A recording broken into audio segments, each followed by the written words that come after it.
Graymore Friars Monastery is located on Atonement Mountain near Garrison, New York. Adjacent to this famous monastery, one sees St. Christopher's Inn. Homeless men from all walks of life come to this famous inn. These men are fed and sheltered by the Graymore Friars, and no distinction is ever made of race, creed, or color.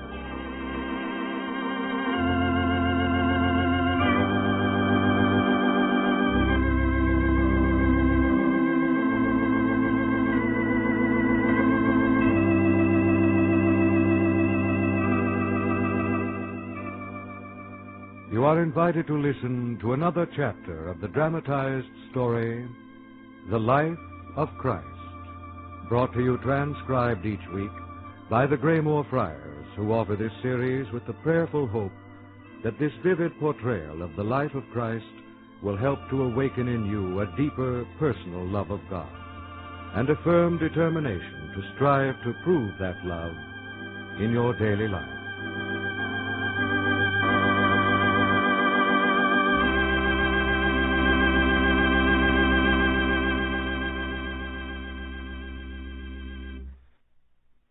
Now, Chapter 22, Lessons to the 12.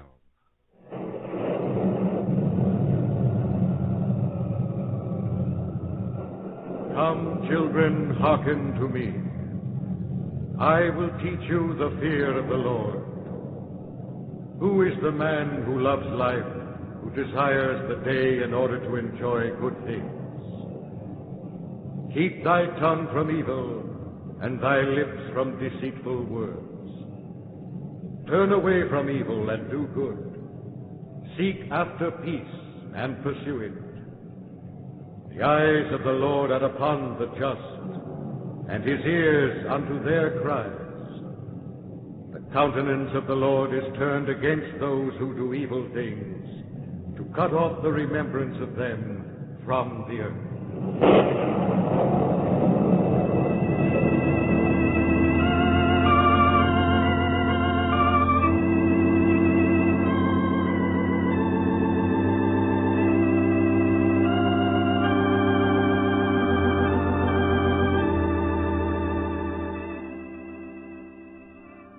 When Jesus took James, John, and Peter to the mountain where he was transfigured, the 9 other disciples were left in a small village nearby. A man came to them with his son.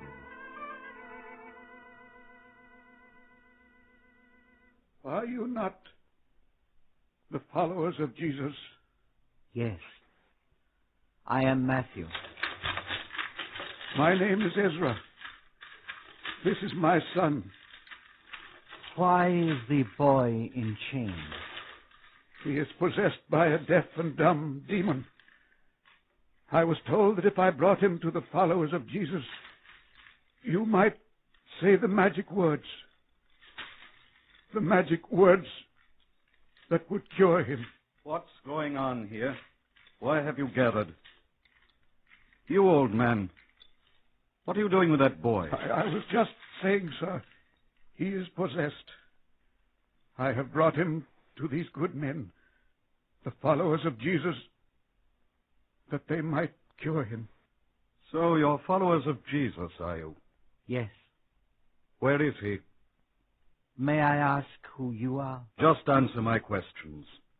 It's enough for you to know I have the authority to ask them. You are from the Sanhedrin in Jerusalem? Yes, if you must know. Now, where is this one you call the Master? He went up the mountain. What for? I don't know. When will he be back? I expect him at any moment. Well, I can't wait around all day. Why haven't you people paid the temple tax? We've been moving about and were out of the territory when it was collected. You're here now, so you can pay up. Can't you wait until the Master returns? We will speak to him about it. I just told you I can't. No, wait. Perhaps he will refuse to pay the tax, since he disregards the other customs. Please, sir, please, can't you collect the tax later? Please, I've brought my boy to be cured. By all means, old man. Bring the boy forward. Boy, step forward. What, don't you want to be cured? Sir, he is deaf and dumb.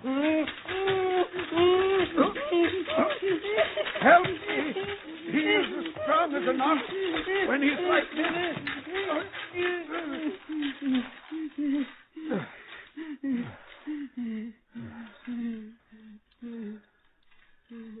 He'll be quiet now. There, now, my son. Stand quietly. These men are here to help you. They will make you whole again. Now, sir, if you will be so kind. Thou deaf and dumb spirit, I command thee, go out of this boy and enter him no more. Well, wonder worker, you'd better try again. Begone, evil spirit. Leave this boy. I command it. Get thee gone, evil spirit. They seem not to hear you, fellow. Perhaps you didn't speak loud enough. The power has gone from me. Philip, you try. I'm sorry I haven't time to see this. I must go. Tell your master we'll look for him in Capharnaum, and his temple tax is overdue.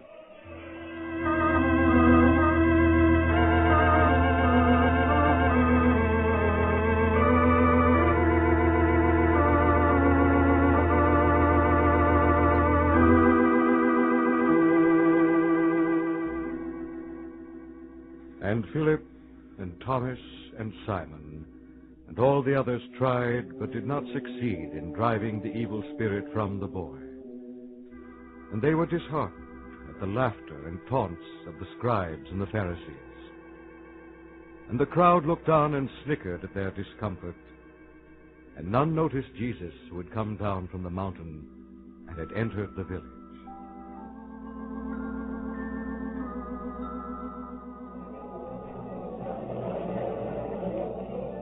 Master, look at the crowd and not Matthew. There's something wrong. James, John, let's hurry.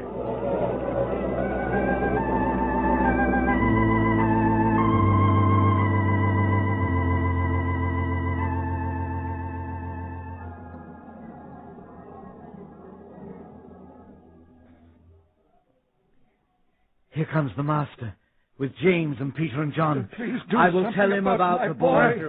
Matthew, what is it? This man brought his son to us. What are you arguing about among yourselves? Master, I have brought to thee my son, who has a dumb spirit, and whenever it seizes him, it throws him down, and he foams and grinds his teeth, and he is wasting away.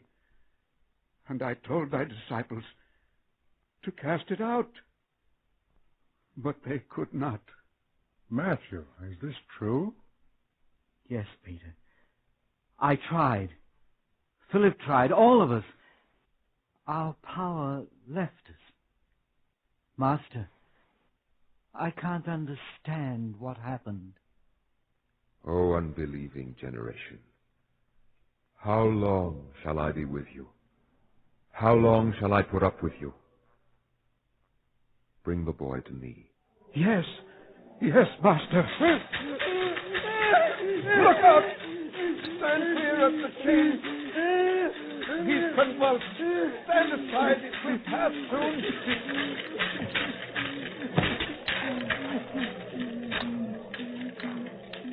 It's always like this when the spirit takes him.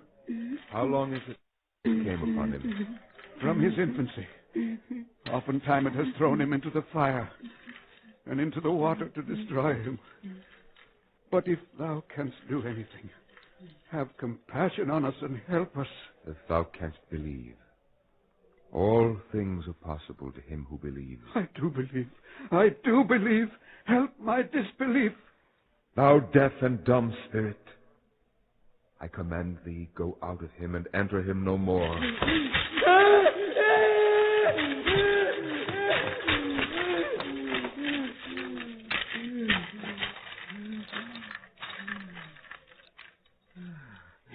dead. The spirit has destroyed him.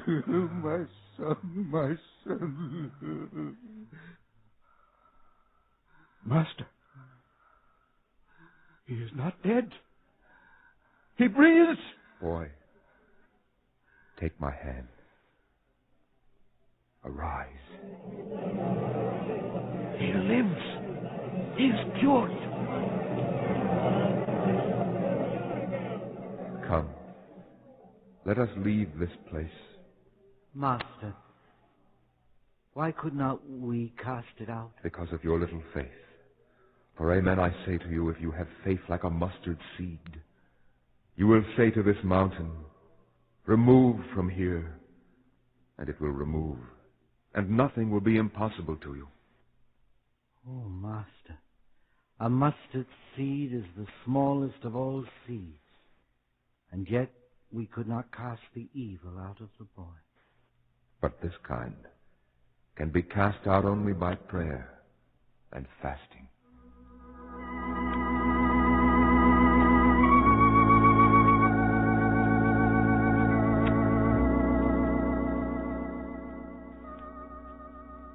And leaving that place, they were passing through Galilee. And Jesus did not wish anyone to know, for he was teaching his disciples.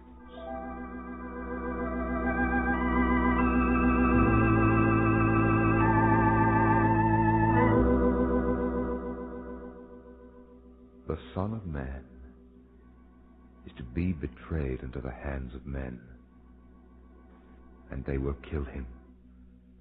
And on the third day he will rise again.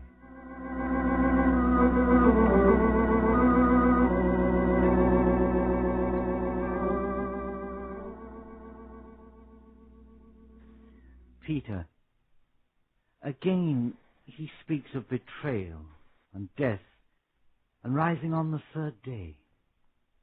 I don't understand it. Nor do I, Matthew. Couldn't you go to him and ask what he means? No, I dare not. But it saddens all of us to hear him speak like this and to remind us that he will not always be with us. He is but teaching us to be reliant and to have more confidence in ourselves. But who would even think of putting him to death? Perhaps this is a parable. Of course, he has annoyed the leaders of the temple no end. Though they would like to question him, I doubt seriously if any would dare harm him. But we wander about Galilee, avoiding the scribes and the Pharisees, as if he were fearful of them. Why, Peter? I think you're imagining things.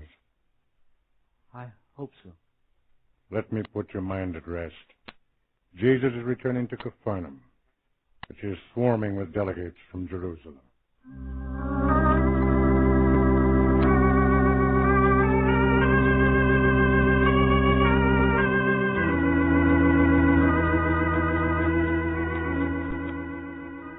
And they came unto Capharnaum, Jesus' own city, where the scribes and the Pharisees had, during his absence, raised questions to spread doubt about him. And they kept saying that Jesus cast out devils by Beelzebub, until many of the people began to believe them. And many of the people turned their backs and walked no more with Jesus.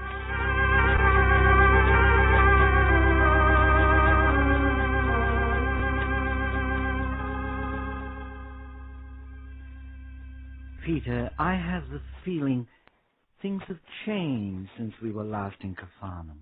Yes, Matthew. I don't mind that the crowds no longer besiege us. We have more time with the Master. But I hear them talking among themselves, and they say Capharnaum would be better off without Jesus. He's a danger rather than a blessing. Yes, now that he's cured every sick man in the place. The man who is well doesn't knock at the physician's door. You must go carefully. And you, Peter, must try to restrain the Master so that he doesn't scandalize the authorities. Wait, you two. Who calls? Greetings. You remember me, don't you? Yes. Then you must recall my mention of the temple tax. It's still unpaid. I am interested in what your master will say. The temple tax? Yes, the temple tax. I'm sure you've heard of it. I can quote it for you if you wish. And this shall everyone give that passeth at the naming, half a sickle. Never mind, I know the tax. Does your master not pay the didrachma? Yes. He does. I do not have his name recorded on my tablets. Here it is October. The tax was due in April. But I won't press it. If your master refuses to pay the tax, so be it. Good day, Matthew.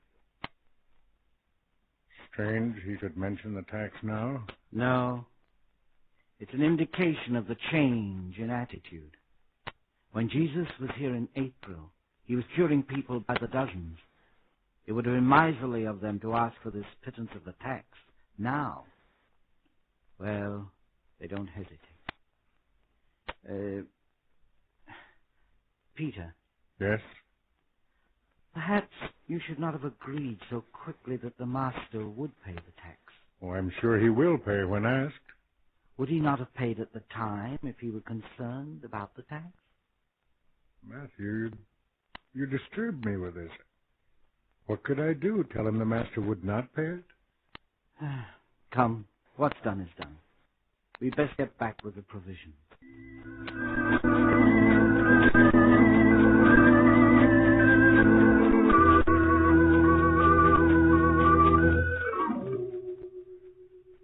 Here's the bread, and the fish, and the wine.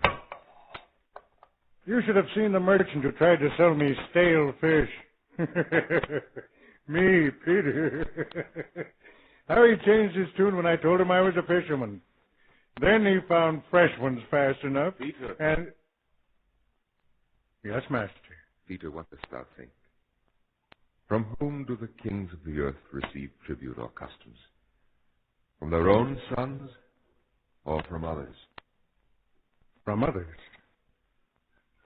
Master, you know then about the temple tax. The sons, then, are exempt? Yes, master. I regret. I spoke in haste when I told them you did pay the tax.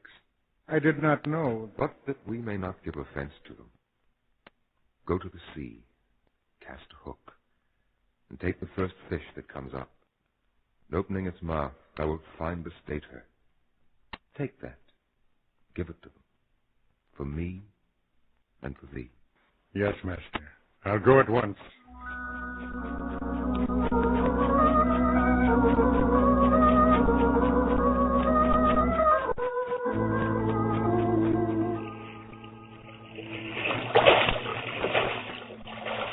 Fishing, Peter? One would think you would be at the side of your master instead of amusing yourself here. I have just left the master. And a fine catch, I must say. I suggest you continue fishing and sell your catch and pay the temple tax. Here, take this stater. It will pay the tax. Very well. Here is your shekel in change. Keep it. But the stater is worth 2 shekels. I pay the tax for the master and for myself.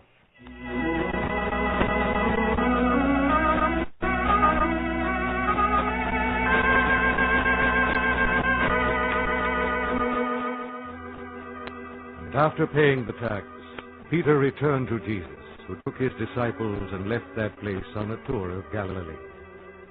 And the master walked alone, and those that followed him discussed among themselves their places in the kingdom of heaven, which Jesus had promised. Don't be despondent. Though we have lost many followers because of the Pharisees, in the end everything will be all right. His kingdom will be founded, and we will be his faithful servants. You are very confident, Peter. Is it because the master gave you such a high position in the kingdom? Well, there's no question about that. Peter will be first when Jesus establishes his kingdom. I don't dispute it. But why? But where do the others fit in? How are the positions to be allotted?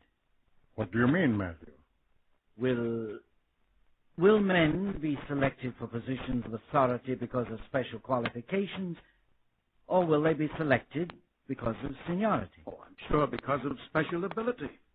In that case, Judas here will outrank you, John, even though he joined us much later than you or Peter or Andrew. He has held higher position than any of us. Then you think that what men did before they joined Jesus should determine their rank in the kingdom? I didn't say that. I merely raised the question. Come, you should not discuss such things. Your position's settled. That's why you don't relish the discussion. But it's something for the rest of us to think about. Matthew's right. We must think about it. It will have to be settled sometime.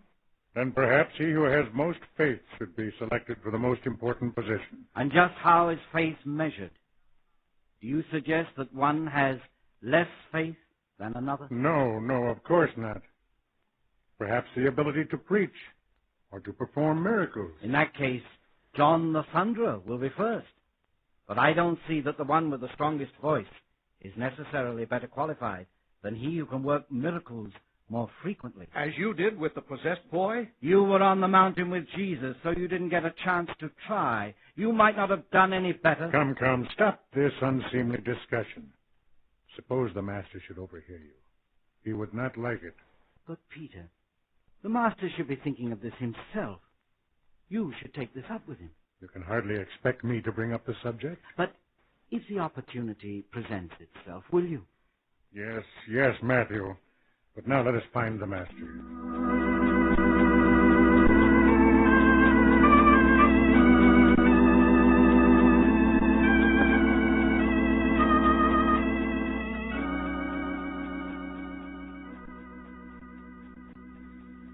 What were you arguing on the way? Master, how did you know? There was some discussion. We were talking among ourselves. It was just idle talk, Master. Peter can tell you. Master, who thinkest thou is the greater in the kingdom of heaven? If any man wishes to be first, he shall be last of all and servant of all.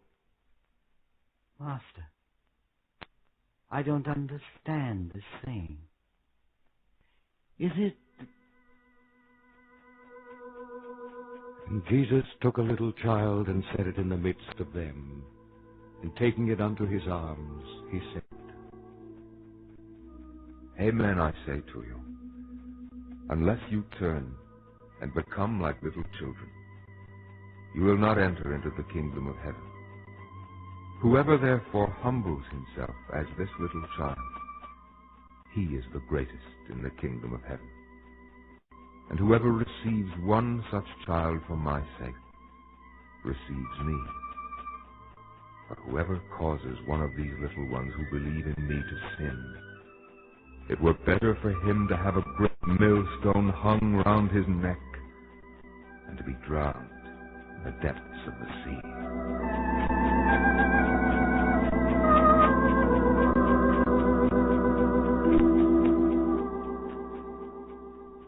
And with the child before him, Jesus taught his disciples many things which they would remember and understand to the fullest, only after he was with them no more.